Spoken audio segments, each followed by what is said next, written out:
یہاں ڈاکٹروں نے اچھی طرح چیک اپ کرنے کے بعد فریہ کی امی سے کہا، آپ اپنے اللہ کا شکر ادا کریں، یہ زیادہ جلی نہیں ہے، بس آپ کو یہ دھیان رکھنا ہے کہ یہ 3 روز تک پانی نہ پیے۔ ان کے چہرے سے نیچے والا حصہ کافی جل گیا ہے، مجھے خدشہ ہے کہ سینہ بھی جلا ہوگا اور اندرونی دل تک بھاپ لگی ہے، آپ خیال رکھیے کہ یہ پانی نہ پیے۔ لیکن اس وقت تپتی گرمیوں کے دن تھے، اپریل کی چلچلاتی دھوپ، جہاں ہر بشر پانی پانی کرتا تھا، اور یہاں فریہ نے تو اپنے آپ کو جلایا ہوا تھا۔ پانی کی شدید پیاس اس سے برداشت نہ ہوئی اور اس نے اپنی امی سے چھپتے چھپاتے 1 روز بعد باتھ روم میں جا کر پانی پی لیا۔ پانی پینے کی ہی دیری تھی کہ اچانک اس کی طبیعت میں بدلاؤ آ گیا۔ بھلا امی کو کیا خبر تھی کہ فریہ ایسا کچھ کر لے گی؟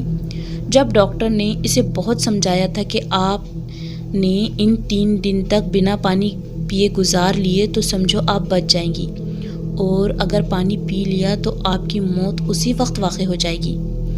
پانی پینے کے کچھ آدھا گھنٹہ بعد ہی وہ بہت تڑپنے لگی۔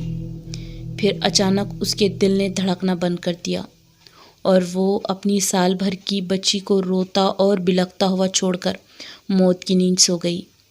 فریہ کی موت سے اس کی امی کا رو رو کر برا حال تھا۔ اسپتال سے فریہ کا مردہ جسم ہی برآمد ہوا اور اس کی ننھی بچی ماں کے لمس کے لیے تڑپ کر روتی رہ گئی۔ فریہ کے آخری سفر کی تیاری ہو گئی اور بعد از تدفین حمیر بھی پری کو وہاں سے لے جا رہا تھا جہاں وہ اپنے مرحوم والدین کے گھر میں رہتا تھا، لیکن فریہ کے بدتمیز بھائیوں نے حمیر کو ایسے ہی بھگا دیا۔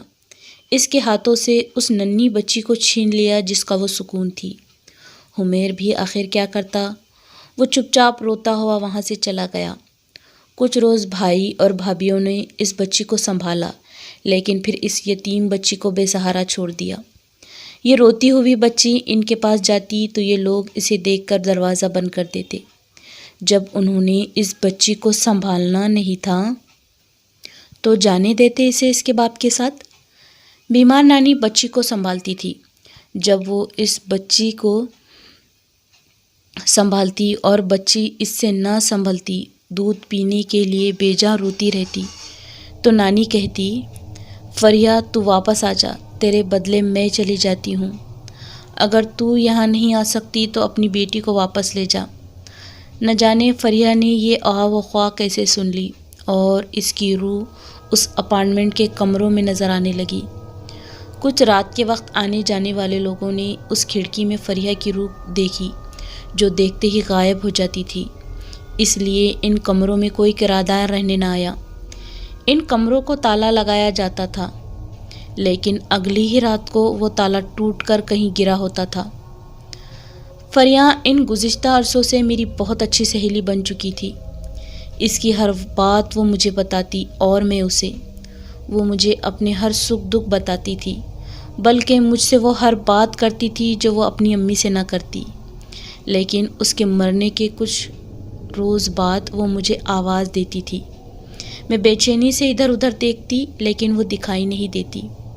فریہ کی روح اس لیے بے چین تھی کہ اس کی بیٹی پری یہاں بہت اذیت میں تھی۔ ہر وقت دودھ کے لیے روتی رہتی تھی، لیکن کوئی دھیلا نہ دیتا اس بچی کے دودھ کے لیے۔ اپارٹمنٹ کے ان خالی کمروں سے فریہ کے لوری گانے کی آواز ہمہ وقت آتی تھی۔ اپارٹمنٹ کے شروع میں ہی فریہ کے کمرے تھے اور ٹھیک اسی کے سامنے والے کمروں میں بھی کرائے سے رہائش تھی۔ پھر گرمیوں کی چھٹیوں کے بعد اسکول شروع ہو گئے۔ میں دیر رات گئے گھر میں صبح کی تیاریاں کر رہی تھی۔ میرے شوہر اس وقت اپنے والدین سے ملنے ناگپور گئے ہوئے تھے۔ اپارٹمنٹ میں جو اکے دکے کرایہ دار تھے وہ فریہ کی بھٹکتی روح سے بے حد خوف زدہ تھے، اور کچھ ہی روز میں وہ بھی اس اپارٹمنٹ کو خالی کر کے جانے والے تھے۔ لیکن آج شام سے ہی موسم بڑا خطرناک تھا۔ خوب بادل گھر گھر کے آئے تھے۔ رات ہوتے ہی چھما چھم پانی برسنے لگا۔ مجھے بہت ڈر لگ رہا تھا۔ بارش بھی خوب زوروں سے برس رہی تھی۔ بادلوں کی گرج اور بجلی کی چمک نے ماحول کو اور خوفناک بنا دیا تھا۔ ایسے میں باہر کا دروازہ بھی ہوا کے تھپیڑوں سے گھبرا کر دھڑا دھڑ بجنے لگا۔ میرا دل بہت زوروں سے دھڑک رہا تھا۔ مجھے ایسے موسم سے ویسے بھی بڑا خوف آتا تھا، لیکن فریہ کی روح سے میں بہت ڈرتی۔ اکیلے میں اس کا مجھے میرے نام سے پکارنا اور مجھ سے اپنی بچی کو مانگنا، میرے لیے تو یہ سب ناقابل برداشت تھا۔ اپارٹمنٹ کے مالک نے صبح ہی ان کمروں پر تالا چڑھا دیا تھا۔ میں صبح کی تیاری کے کام کرتے ہوئے اپنی کچن سے باہر آئی۔ میرا دروازہ تو اندر سے بند تھا، رات کے اس وقت 11 بجے ہوں گے، لیکن فریہ کے دروازے کھل چکے تھے۔ ہوا کے تھپیڑوں سے دروازوں کا ایک پٹ تیزی سے بند ہوتا اور دوسرا پٹ تیزی سے کھلتا۔ یوں یہ دروازے آگے پیچھے کھل کر دھڑا دھڑ بند ہوتے اور کھلتے۔ میں نے کھڑکی سے باہر جھانک کر دیکھا تو یہ منظر مجھے بہت بھیانک لگا۔ میں فریہ کے دروازوں کو بند کرنے کے ارادے سے اپنے گھر سے باہر آئی اور اس کمروں کی طرف دھیرے دھیرے ادھر ادھر دیکھ کر بڑھنے لگی۔ تبھی اچانک مجھے کسی کی آواز آئی، صوفیہ، صوفیہ، میں ہوں، مجھے باہر نکالو، میں بند کمروں میں قید ہو گئی ہوں، میری مدد کرو۔ مجھے تو یہ آواز جانی پہچانی لگی۔ میں فوراً اسے ڈھونڈنے کے لیے اندر آئی۔ یہ فلیٹ 3 کمروں پر مشتمل تھا۔ میں ڈرتی ہوئی اندر آ گئی اور میرے دل میں یہ بات بہت شور مچا رہی تھی کہ آج صبح ہی اپارٹمنٹ کے مالک نے ان کمروں پر تالا لگایا تھا، پھر یہ تالے کیسے کھل گئے؟ کون گیا ہوگا اندر؟ لیکن میں نے کسی طرح 2 کمرے دیکھ لیے، کوئی بھی وجود مجھے نہیں دکھا۔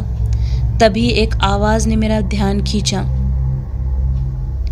صوفیہ، او صوفیہ، میری پری کہاں ہے؟ تم نے مجھ سے وعدہ کیا تھا کہ تم میری بیٹی کا خیال رکھو گی۔ یہ آواز سننا ہی تھا کہ میرے پیروں تلے زمین کھسک گئی اور میں چیختی ہوئی کمروں سے باہر بھاگنے لگی، لیکن اچانک سامنے والا دروازہ زور سے بند ہو گیا۔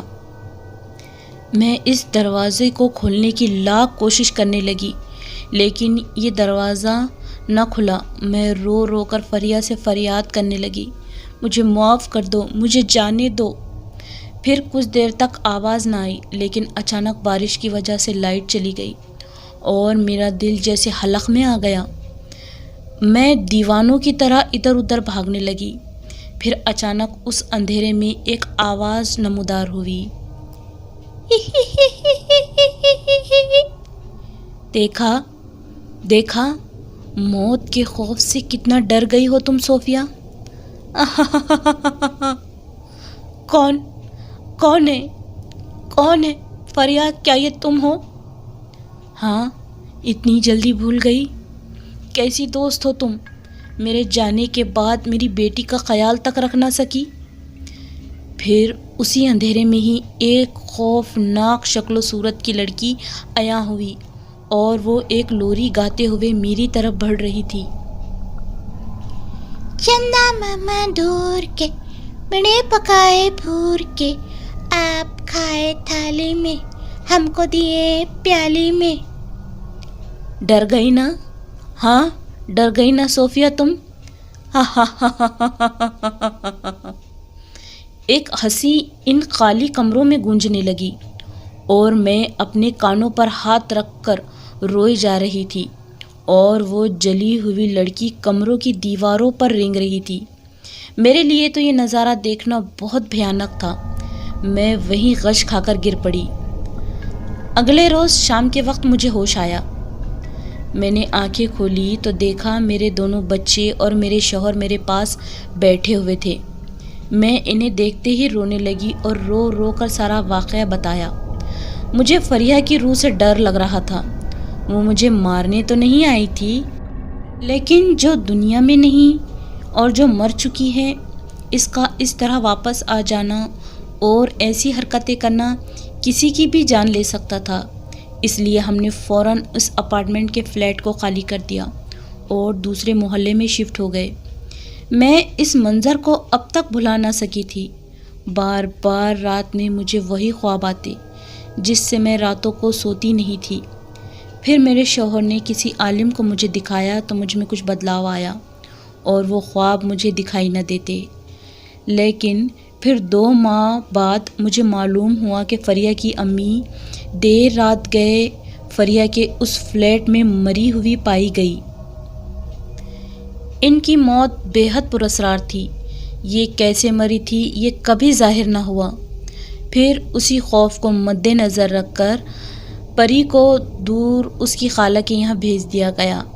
اگر پری یہاں ہوتی تو شاید وہ بھی اب تک مر چکی ہوتی۔